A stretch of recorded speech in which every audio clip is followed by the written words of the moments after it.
Hey everyone, and welcome to another video. In today's video, we're going to learn 12 useful Linux commands by actually running them in the terminal. I'll be using Parrot OS for this demonstration, but most of these commands also work on other Debian-based Linux distributions. So let's get started. Our first command is echo. The echo command is used to display text in the terminal. For example, I'll type echo hello, and as you can see, it simply prints hello. We can also use echo to write text into a file. I'll type echo subscribe to my channel greater than symbol text.txt. The greater than symbol redirects the output into the file. If the file doesn't exist, Linux creates it automatically. Now let's open this file using Nano. I'll type nano text.txt. Nano is a simple terminal-based text editor that's great for beginners. Inside Nano, we can move the cursor and start typing immediately. For example, I can add or modify text in the file. When I'm finished, I can press Ctrl+O to save the file. Nano asks me to confirm the file name, so I'll press Enter. Then I can press Ctrl+X to exit Nano. Next, let's try another popular editor called Vim. I'll type vim text.txt. Vim works a little differently from Nano. When Vim opens, press the I key to enter insert mode. Now we can type and edit the file. When we're finished, press Escape to leave insert mode. To save and exit, type W, Q, and press Enter. W means write, and Q means quit. Now we're back in the terminal. Next, we have the cat command. Cat is commonly used to display the contents of a file. I'll type cat text.txt, and we can see subscribe to my channel. So cat gives us a quick way to view a file directly from the terminal. Now let's look at the shred command. Shred is used to overwrite the contents of a file, making the original data much harder to recover in many situations. I'll run shred text.txt. Now let's use cat again. Cat text.txt. And this time, instead of our original message, we can see random-looking characters. That's because the file's contents have been overwritten. Keep in mind that shred isn't guaranteed to securely erase data on every type of storage device or file system, so don't treat it as a universal secure deletion solution. Next is RM. RM stands for remove and is used to delete files and directories. I'll type rm-rf text.txt, and our file is now removed. The R option means recursive, while F means force. Be extremely careful with RM, especially when using it with sudo, because deleted files generally don't go to a recycle bin. Always double-check the path before pressing Enter. Now let's move on to whoami.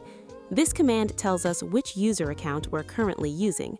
I'll type whoami, and the terminal shows Parrot. So our current username is Parrot.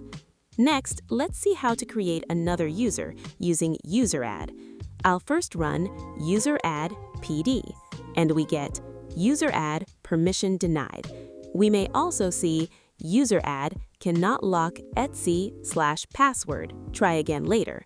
This happens because creating a user requires administrative privileges. So let's try again with sudo. I'll run sudo useradd pd. Now Linux asks for the password for the Parrot user. After entering it, the command completes successfully. The PD user has now been created. But we still need to set a password for this account. For that, we'll use sudo password. I'll type sudo password pd. Linux asks new password. I'll enter the password. Then retype new password. I'll enter it again, and we get password updated successfully. So the password has been successfully created for PD. Now let's switch to the new user using the su command. I'll type su pd. The terminal asks for the PD password. After entering it, we're now using the PD account. To confirm that, I'll run whoami, and the result is PD. So we've successfully switched users. To return to the previous user, I'll type exit, and we're back. Next, let's look at sudo apt update. If you're using a Debian-based distribution, such as Parrot OS or Ubuntu, apt is used to manage software packages. I'll run sudo apt update. This refreshes the package information from the configured software repositories. It doesn't upgrade the installed packages by itself, it simply updates the information about available packages and their versions. And finally, we have the finger command. Finger can display information about a user account. On many systems, it isn't installed by default, so first I'll install it. I'll run sudo apt install finger. After the installation is complete, I'll type finger pd, and we can see information about our PD account. The output looks something like this: login PD, name blank, shell bin/sh, directory home/pd, never logged in, no mail, no plan. So finger can show details such as the username, shell, home directory, login information, mail status, and other account information. And that's it. Today we covered 12 Linux commands: echo, nano, vim, cat, shred, rmm, whoami, useradd, sudo apt password, su, sudo apt update, and finger. If you're new to Linux, I recommend practicing these commands in a safe environment or virtual machine, and always be careful with commands like rm, shred, and user management commands, especially when using sudo. If you found this video helpful, don't forget to subscribe to my channel for more Linux, Android, cybersecurity, and technology tutorials. Thanks for watching, and I'll see you in the next one.